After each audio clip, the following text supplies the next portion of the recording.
Hello friend, Mary Christmas. আমাদের এখানে যে চার্চ আছে শিলিগুড়িতে, সেই চার্চে আমি আমার ছেলেকে নিয়ে গিয়েছিলাম।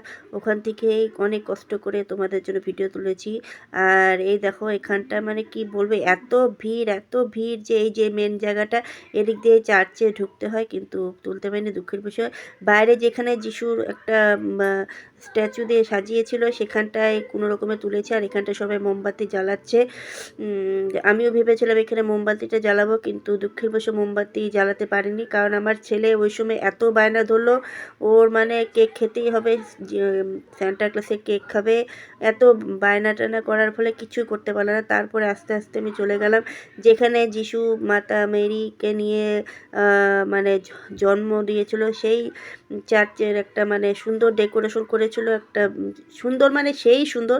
ওখানটার থেকে কোনো রকমে অনেক কষ্ট করে, অনেক উপর থেকে দেখতেই পাচ্ছ, অনেক কষ্ট করে একটা মানে ছোটো মোটো করে একটু ভিডিও তুলেছি, যে সামনের থেকে যে তুলবো সেটা আর পারিনি।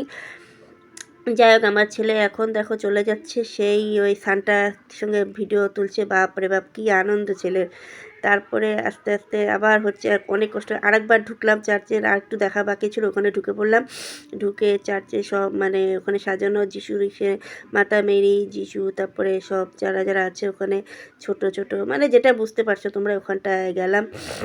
ওখানটা যে সুন্দর করে ভিডিওটা তুললাম। যাই হোক, তোমাদের যদি ভালো লাগে, অবশ্যই আমার ভালো লাগবে। ভিডিওটা তোমরা প্লিজ পুরোটা দেখো, তাহলে তোমাদের অবশ্যই ভালো লাগবে।